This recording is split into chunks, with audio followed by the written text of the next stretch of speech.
It's the Locked On Flyers podcast for Friday, May 30th, your daily dose of Flyers news, analysis, and high quality content that's looking into how the Flyers and our fans feel about 50 years since a Stanley Cup. I think I know how they feel.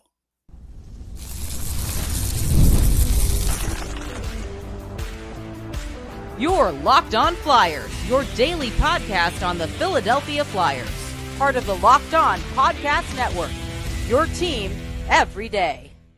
Hey there, and thanks for making Locked On Flyers your first listen every day. I am Rachel Donner. I've been podcasting about the Flyers, the NHL, and hockey for a decade, and I'm here with prospect expert and Flyers credentialed reporter for 19 years, Russ Cohen. To keep up with our latest episodes and Flyers news, you can find us at Locked On Flyers on all your favorite socials, and of course, here on the Locked On Podcast Network, your team every day. We are going to kind of get into the ins and outs of what a 50-year cup drought has done to the Flyers as a team and in the fan base. First, of course, we have to talk about the Tyson Foerster contract extension, which happened yesterday. And it's a really interesting deal. Now, the 3.75 AAV that he signed for in this deal, that's pretty close to what we had penciled in when we did our cap for next year episode a couple of weeks ago. We had said 4 million, right? Yep. Yeah, I just don't disagree with the number there in terms of what he's worth, in terms of what he brings to the team. I do think the term is something we need to talk about, though. Sure. Yeah, definitely need to talk about the term. I mean, this is a great deal. I mean, just if you want to talk about their young players in comparison to Tippett's, it's a great deal. The value, I mean, great. He's probably better than Tippett already. So, when you think about that, sure. But then you talk about the term. So, yeah. Right. Now, would it have been nicer for the team to lock him in for more years at that rate? Absolutely. I think, when you're looking at a contract that inexpensive relatively for somebody who's a second line winger, I think, the team got a really good rate for him. The problem is that I think from a team perspective, not from Tyson Foerster's perspective, because he's betting on himself here, right? Correct. Because he's saying that he can get even better over these next 2 years and earn a bigger payday in the long run and then sign the big, 6 to 8 year deal that other players have signed. And I think it's a really interesting decision on both sides, right? Where the team is like, oh, we're willing to do a 2-year deal for him at this rate and then maybe have to pay more later or maybe not, right? I just think it's a fascinating decision on both sides. No, I mean, I think he's part of their future. So I don't think they're thinking about maybe not. I don't think his group would have mandated just a 2-year deal because they want to bet on Right. themselves. I think they gave him a number, and let's say it was, I don't know, 5.75 or something like that. And honestly, I think the Tippett deal has probably made the Flyers a little skittish because I think if this were a couple of years ago, they would have given him that deal. And now Yeah. I think they're rethinking those kinds of decisions because they haven't seen the return on Tippett. So now they want to see more out of Foerster. Is that fair to Foerster? Maybe not, but it's a cautious approach. They know they're going to have the money either way. Right. I think that's why it's so interesting because it's definitely a different approach than the team has taken in recent years with these sorts of contracts for guys at this age with a certain level of goal scoring behind them. And, this was Foerster's best season to date, and 25 goals is, nothing to sneeze at, but does he have more in him? I think so. He has more goal scoring in him, but he's certainly a really good two-way player. And that's the thing that really shined here is all-around play. So his all-around play is going to get him a higher contract, even if he doesn't become more than 30. Let's say he's right around 30. It's his two-way play now that gets him over the hump for getting more money anyhow. Yeah, and I'm very curious to see how he thrives in Rick Tocchet's system, which we're going to talk about later in the show in terms of our poll results on who you think is going to improve the most under head coach Rick Tocchet, and see how Tyson Foerster fits into that conversation as well. I do want to add this because this is where a team doesn't realize it. They're not doing it this way, but they're almost betting against Rick Tocchet's system, Could be. making him Could that be. much better. Because if you were worried about Rick Tocchet's system making him that much better, like it did, let's say Pius Suter, he had these massive numbers, Right. then you would have given him what his camp asked for Yeah. and say, Yeah. all right, we think so it's like, that's the gamble. Yeah, that's a really interesting way to look at it as well. And I think those are conversations that will continue. And Yeah. a year from now, I think we're going to be having a very heated conversation about should they extend him early and lock Right. in a lower rate. Yeah, I because you can go in that think that's July what's of going to that happen. final, that Yeah. year and change and do it if you want. Yeah. Yeah. So those conversations I think are going to be worthwhile ones to have a year from now. I'll mark it on my It- calendar. yeah, I will. I always do. I know, that's why I said that. Anyway, another conversation we wanted to have on today's show, looking at this past week, May 27th, so on Tuesday, that was the anniversary of the 1975 Flyers Stanley Cup, and that was obviously the second of two Stanley Cups the team won in a row in 74 and 75. Team has not won a cup since that time, and that makes it 50 years. And I think that's just a particular benchmark in a Stanley Cup drought for a team. And, I look at it in a number of ways, and we're going to kind of look at it in terms of what it means for the team itself and what it means for the fan experience Mhm. of this team. And I try to ask myself all the time, and I've been asking myself this for 20 years, probably at this point. Is that especially bad, or is it just that hard to win, and even more so because of league expansion over the years? Well, league expansion is a factor. If you want to just one up somebody, you could still one up the Vancouver Canucks. I think league expansion and eventually the salary cap is just minor excuses. But Yeah. I think like for the last, let's say 15 years, that all went away. I think when things changed with the cap, that could have changed their fortunes. And it did for 1 year. They did get to the cup 1 year. But we have to also go back and look at, like, I was still sort of in the middle, like my head was exploding thinking about Ilya Bryzgalov's contract during a cap year. When the cap was low, they still made that allotment and made that big mistake, right? And so those kinds of things have major impact. All those buyouts have a major impact. So a lot of things are bad decisions. Some Yeah, bad I luck, think but bad decisions too.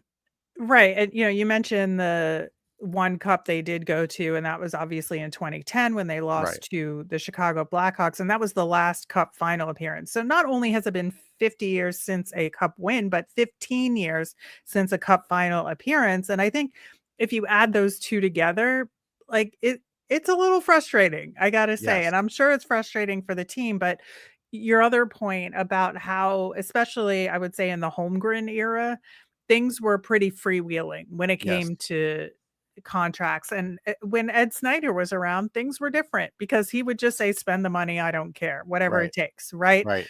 And so that's when these like bigger contracts would get put out there. And I think like once Ed Snyder took a little bit of a step back, and then unfortunately when he passed away, that's when the Flyers' attitude toward the cap started to change a little bit, Mhm. and they've made attempts at kind of righting that ship in terms of managing it the way a cup winning team would manage it, except for, I would say, the Vegas Golden Knights, who are their own animal in the NHL in terms of what they've done over the last, time since the franchises existed. But I think that, it is a thing that is very bad, I think, that the team has not won in 50 years. I think the odds suggest that they should have been to more cup finals. They should have been in the playoffs and made extended playoff runs more in the last 15 years than they have. And so I do think there's some sort of failure, and those mistakes that you bring up are a big part of that. Yeah, so I'm in my head, I go back to the 06-07 season. Before the season began, Hmm. I'm interviewing Bob Clark, and I asked him a loaded question because I actually looked at that team and said, they're just not good enough.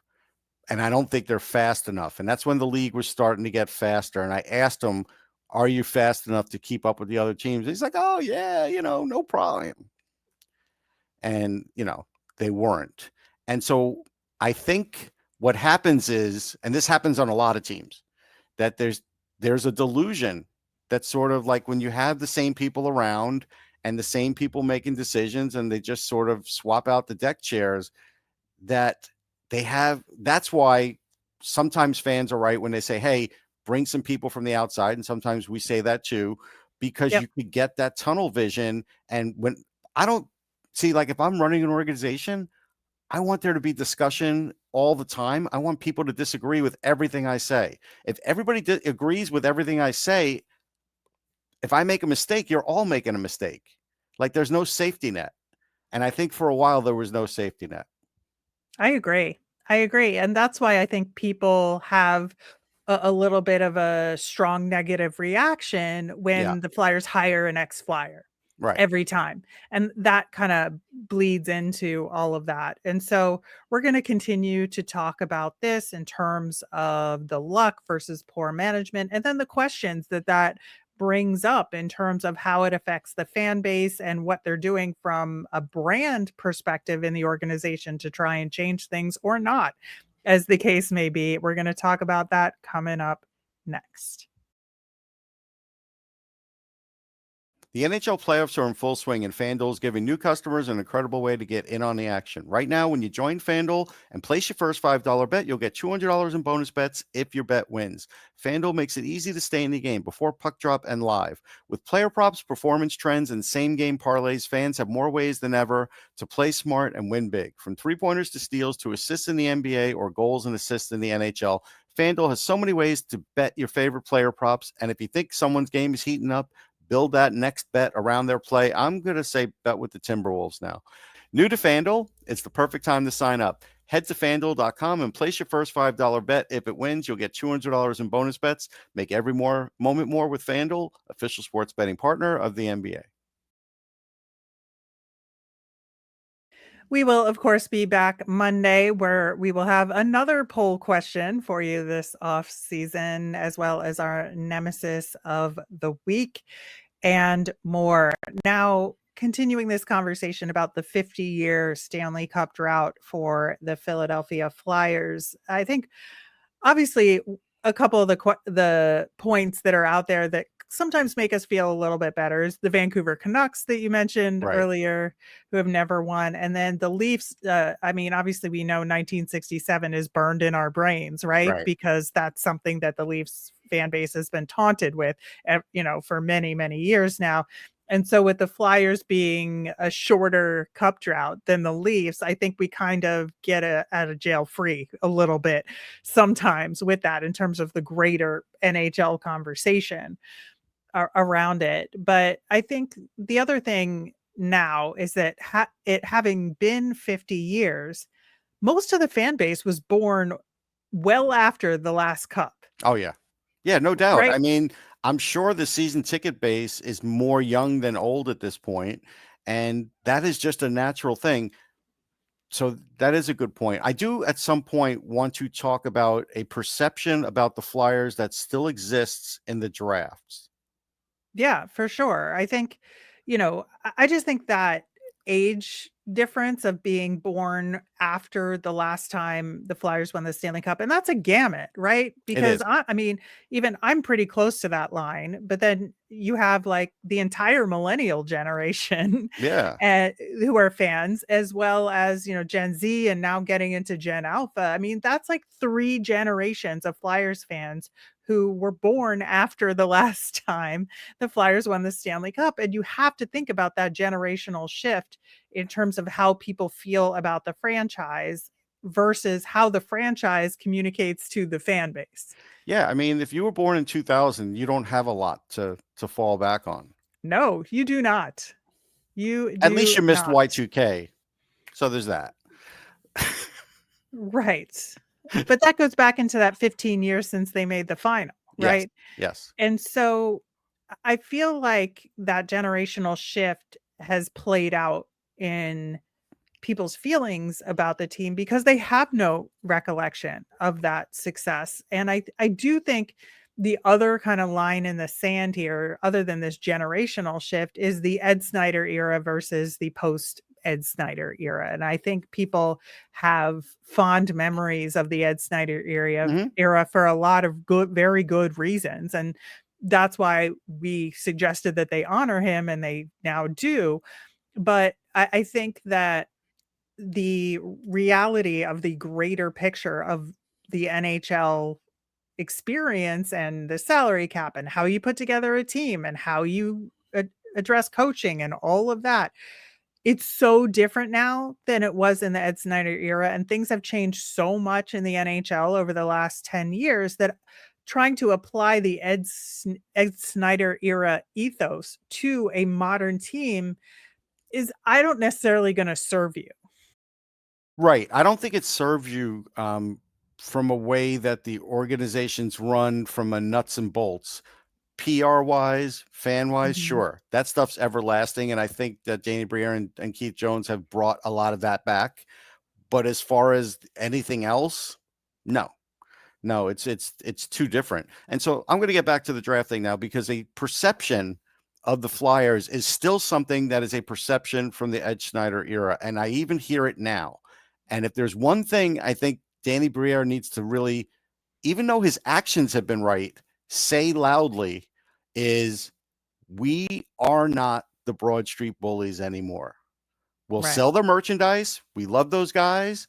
They're legends. But that is not the way this team picks in the draft.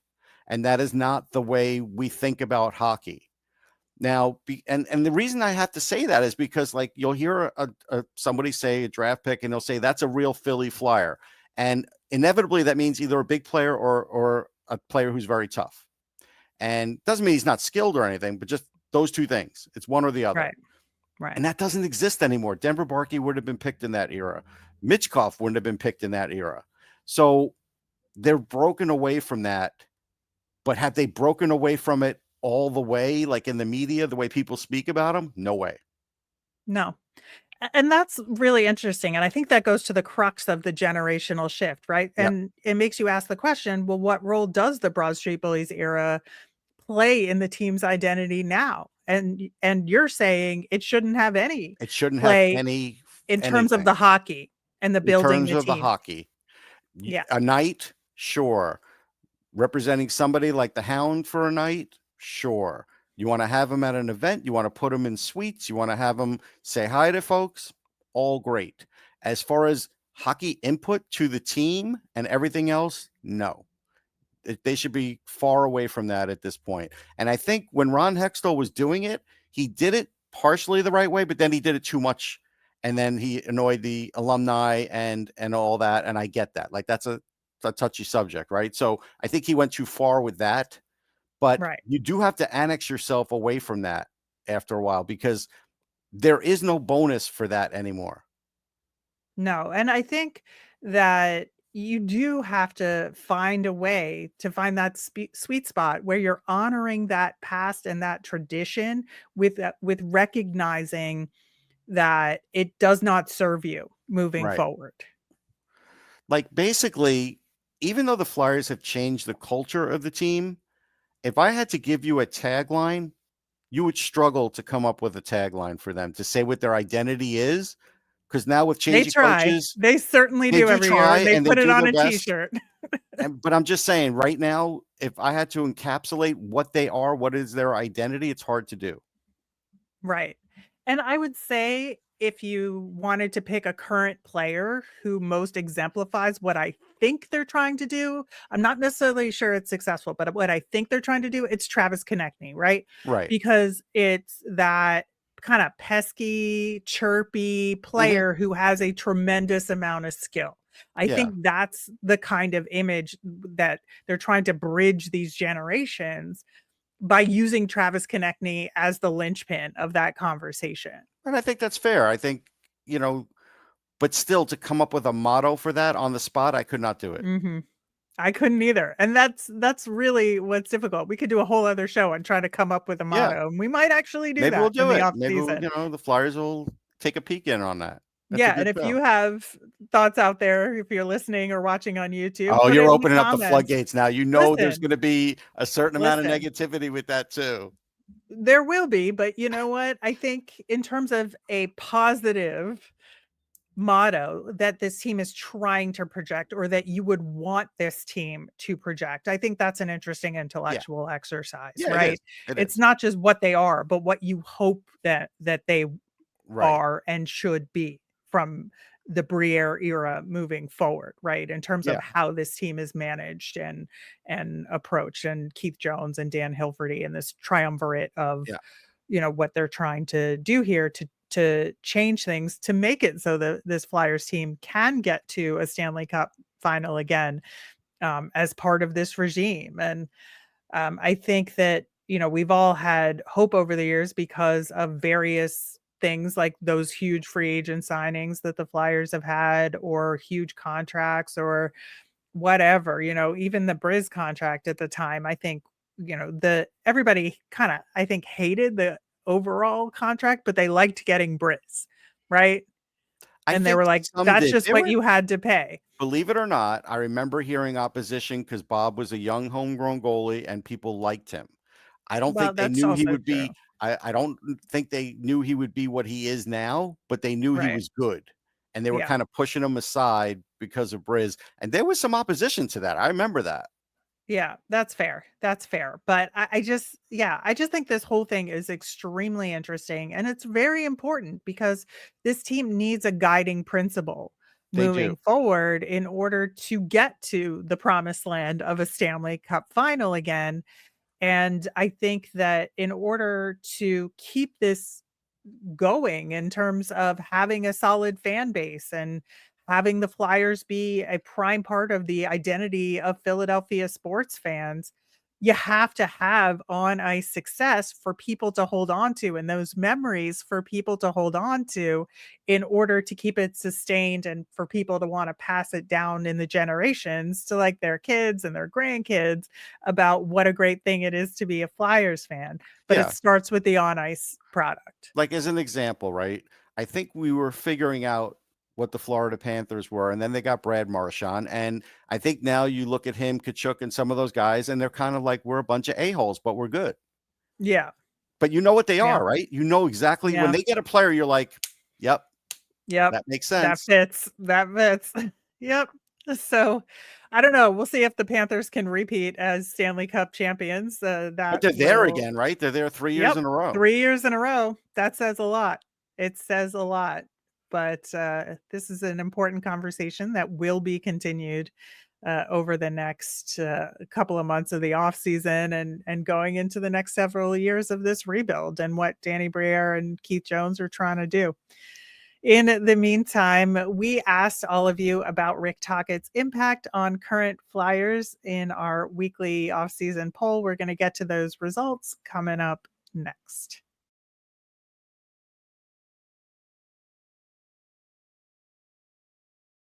All right. So we asked you what Philadelphia Flyers current player is going to improve the most under head coach Rick Tocchet.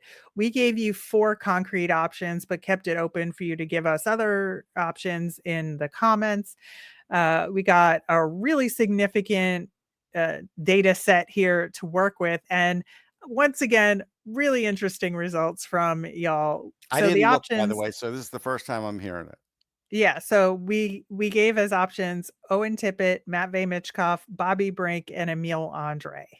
And we picked those players because they're players that had room for improvement, plus Matvei Michkov, who also can improve, but in terms of being the player of the future, right? We wanted to include him in this grouping. And lo and behold, it was almost a dead heat between Owen Tippett and Matvei Michkov. And Owen Tippett was at 42% and Matvei Michkov at 41%. And I think, like, There's a lot of eyes on Owen Tippett going into next season. A Like, ton. There's a lot of huge discussion on pressure. Twitter, on social media.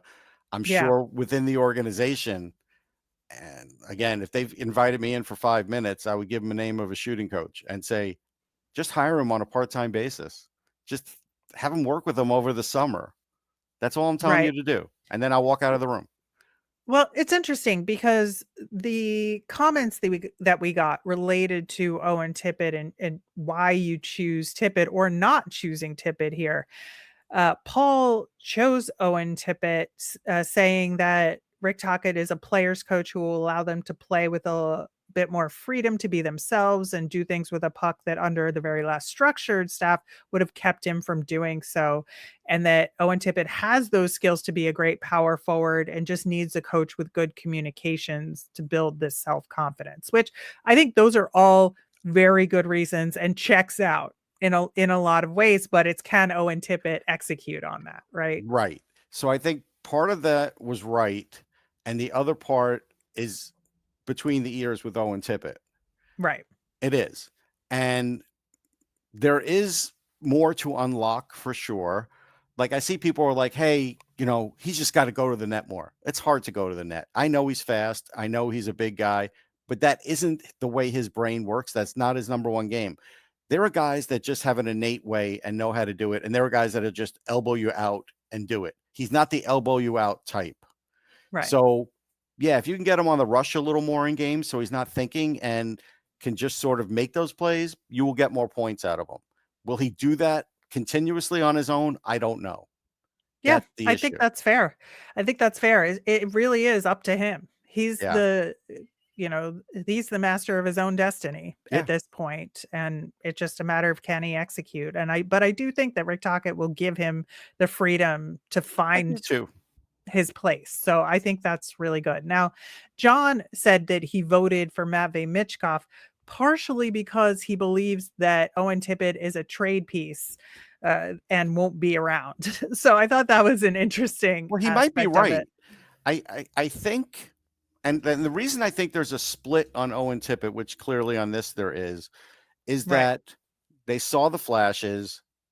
They know basically what he is, but not fully. So there's more to give. They know there's more to give.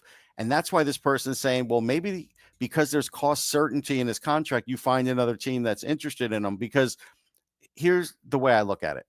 If they are a different team in 3 years, which would be what, midway through his contract, and they're a Right. much better team, he's no longer a top 6 guy. Nope. He's a That is third true. line guy. So in that regard, why the thinking on this, that's the thinking. Like, we know he's a future third line guy. And if he can't score like a first or a second line guy, then maybe we should trade him. If he gets hot this year, maybe we should trade him and put him out there this trading deadline because of the age and everything else and cost certainty. And there is a school of thought to that. There is. There absolutely is. Now, the other two guys, Bobby Brink and Emil Andre, got 8 and 9% of the vote for sure. I think it is interesting because I do think that those two have the most to learn and the Yeah. most to grow, but aren't necessarily those top guys like Mitchkoff or that Tippett has the potential to be. So you want more out of Tippett and Mitchkoff than necessarily Brink or Andre. So it's a really interesting result here overall. Well, it is. I mean, Tippett becomes that guy too because of the contract. If the contract were the same as Foerster, it'd be a different set of wants. Making more money definitely raises expectations no matter what. It just does. I think Brink answered a few questions last year, didn't answer enough, right? So I think Right. I think that's a part of it. And I that's think why he's on this list. right. You And I know? think Forster could he be a top line guy? Like, is that in him? I think that's the question. He's a second line guy for sure, but could he be a top line guy? Well, and that's what Dan had to say in the comments here, saying Tyson Foerster had a good rookie season and his sophomore season, he took a step forward. I don't know. It's just a gut feeling that he has another level to his game. Mhm. Something tells me that Tocchet is going to like him. And I want to say have a breakout season for him. If Tyson can be a little bit more consistent with his scoring, he's going to be a 35 plus goal scorer in the NHL. It's entirely possible. Yep. I agree. I agree. And I think that's what makes his contract extension that we talked about at the beginning of the show so interesting in Yeah, terms of, what it means for him and those expectations and what it means for the team moving forward and how you include Tyson Foerster in the building of this team towards right, success to hopefully get out of this 50-year drought that we've been talking right. about. That's the goal. This is how it all ties together It in is. the end. It's like a And quilt, that a is patchwork quilt. Yep, it is the perfect way to put a button on today's episode. Thanks so much for listening. We will be back next week with a ton of draft content as we get into the month of June. And we are going to continue those conversations, of course, with Russ here as our prospect expert to bring you all of the ins and outs of all the potential draft picks out there. As a reminder, we always want to hear from you. So if you've got mailbag questions or a prospect you want us to do a deep dive on, you could let us know on any of our socials at Locked On Flyers. You can email us at lockedonflyers@gmail or comment on our YouTube channel. I'm Rachel. I'm on Blue Sky and Twitter at rmiriam. That's RMIRIAM. I'm Russ. I'm at Sportsology on the same socials, SPORTSOLOGY. Thanks for making Locked On Flyers your first listen today. For your next listen, check out the all-new Locked On NHL Game Night. It's every game, every night until the Stanley Cup is crowned. Get a local analysis on a national scale with NHL Game Night on Locked On NHL on YouTube or wherever you listen to podcasts. Have a great day, everyone.